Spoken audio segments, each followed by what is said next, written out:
Tenemos a Ernesto Wong, maestre, politólogo, analista internacional, profesor universitario. Bienvenido, profesor Wong. Muchas gracias por la visita, por la entrevista, ¿no? Gracias, profesor. Y bueno, me quiero centrar en primer lugar acerca de este triunfo de Putin, sobre todo recordando lo que él decía en el 2007, cuando lanzaba su mensaje en contra de un mundo unipolar. ¿Cómo abona este triunfo de Putin al multilateralismo?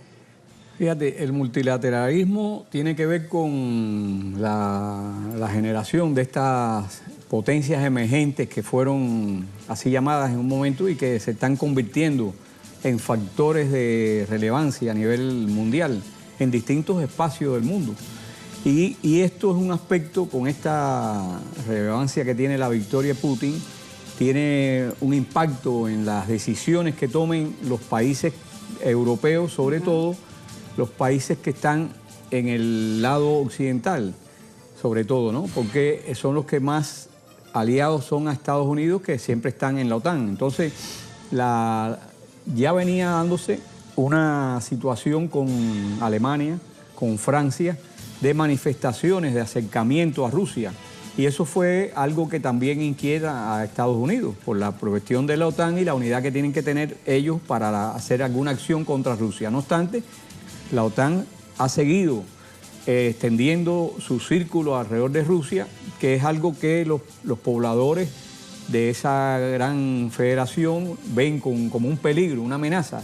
Y estas cosas, de cierta forma, influyen en el comportamiento electoral de los rusos, de toda esa ciudadanía que está allí, ¿no?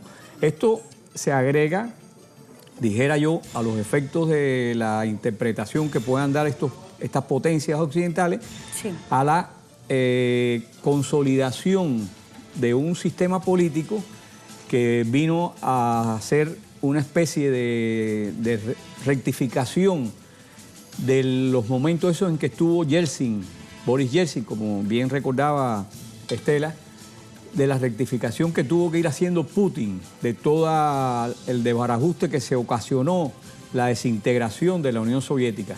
Esto es parte también de los logros, los grandes logros de Putin, que unido a esta nueva estabilidad política que le ha dado al país, unido con una cierta estabilidad económica, porque ha venido avanzando en el aspecto económico y tecnológico. Uno ve las exposiciones, las grandes ferias de Rusia y son extraordinarias, con unos adelantos tecnológicos tremendos, científicos. Y con esto que mostró Putin, sí, desde el punto de vista armamentista, ¿no? Porque son armas para defender. En 25 minutos le dedicó al problema de la defensa del país. Todo eso hace consolidar ese comportamiento electoral favorable hacia Putin, pero a su vez hace consolidar una cierta opinión en los países europeos, sobre todo que ven también que Estados Unidos les está bloqueando, que les está alterando sus intereses, porque todo esto que ocurrió y todas estas invasiones que dio Estados Unidos en el Medio Oriente han traído innumerables perjuicios para Europa Occidental. Entonces, ahí en ese sentido hay una perspectiva de cierto mejoramiento de las relaciones con ese gran potente presidente de Rusia, que lo demuestra ahora con más de 56 millones de personas que le dan su respaldo, ¿no? Un punto o una situación que ya lo veía y lo estaba señalando Estela, un momento luminoso. El profesor Peña Torres también señalaba el buen momento que está atravesando Putin, sobre todo con este respaldo que le está dando la población y que usted también nos lo está resaltando. Pero más allá y sin dejar de lado estas lecturas optimistas sobre el triunfo de Vladimir Putin, vienen también desafíos, profesor, viene y sobre todo considerando lo que hemos visto en recientes días y cómo ha venido apretando Reino Unido, Francia, Alemania con estas acusaciones, nuevamente sin pruebas, en contra del gobierno ruso.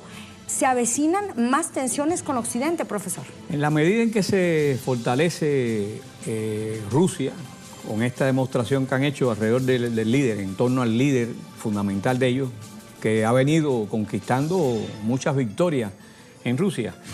El grupo más violento de que está en el gobierno de los Estados Unidos, ese grupo en torno al Pentágono, que basa su desarrollo o lo que quieren ellos reanimar la economía en la carrera armamentista, y de ahí las expresiones de Trump con respecto al tráfico de armas, al comercio de armas, que no ha enviado Trump ahora hasta a los maestros quererlo armar. Es decir, una imagen que tiene que ver con ese enfrentamiento que se avecina. El cambio que hubo ahora con una persona que ha estado vinculada a las cárceles secretas para dirigir la CIA, el principal instrumento de intromisión en los asuntos de todos los países del mundo, pues es yo dijera que un dato que hay que tener en cuenta conjuntamente con el paso de este Pompeo a secretario de Estado. Yo no dudo de que se incrementen ahora las operaciones encubiertas, porque precisamente es la especialidad de esta Haspel, ¿no? De Gina Haspel. La DOE, que le dicen la muñeca, ¿no? Y que tiene que ver mucho con incluso yo dijera que con el caso Skripal de Inglaterra, que acostumbran a buscar enfrentamiento entre dos grupos, entre dos actores, y eso es una característica que se ha dado en la historia. Que buscan, ¿por qué? Porque Inglaterra, que se sale del Brexit, podía tener algún tipo de inclinación a seguir los pasos de Alemania y Francia con respecto a Rusia. Entonces, buscar un enfrentamiento, que es lo que se logró para ver si impactaban en las elecciones, pero no. El problema es que estas potencias y estos que están dirigiendo estas potencias capitalistas no creen en los pueblos. Creen que pueden manejar la opinión, manipular la opinión, y ya el mundo ha cambiado mucho y las sociedades no se dejan atrapar tan fácilmente por estas campañas de manipulación, y lo estamos viviendo incluso en carne propia, ¿no? Sobre todo hablemos de eso, profesor. Sí. Fueron más de 56 millones de ciudadanos rusos los que le dieron el voto a Vladimir Putin, entre ellos los llamados votantes de la generación P, ¿no? Los que nacieron ya y solo han visto de presidente a Putin, pero también los votantes de Crimea. ¿Qué mensaje entonces dan los votantes rusos, o qué mensaje dieron ayer al imperialismo? Sí, yo creo que los jóvenes, esa gran masa de jóvenes, ha visto en Putin un ejemplo. Porque Putin, fíjate que Putin fue también Komsomol, joven de la época de la Unión Soviética, joven que creció en las ideas socialistas. Ahora Putin tiene una tarea de vincular a los jóvenes, a toda la política nacional, le ha dado espacio, le ha facilitado las condiciones para que se expresen en toda esta vida económica, tecnológica, científica. Entonces, el mensaje hacia Occidente es de tener mucho cuidado con lo que vayan a hacer con respecto a Rusia. Si se lanzan dos países que tienen frontera, porque el mapa que hay que ver es, por un lado, el mapa del área Pacífico, donde Rusia hace frontera con Alaska, que es Estados Unidos, y también por el asunto del polo, que el polo ártico, está siendo teniendo mucha presencia, tanto Rusia como China. Y esto de la franja y la ruta de China hace que también, ligado con Rusia, estén trayéndose más actores a la política económica y comercial de ambos. Llegamos a un momento de equilibrio de fuerzas, profesor. Sí, se está dando un mayor equilibrio de fuerzas. El mundo unipolar está cediendo al mundo multipolar, ¿no? Y creo que eso favorece mucho a los países que están decididos a tener una propia vida soberana, independiente, libre, como es el caso de Venezuela, de Cuba.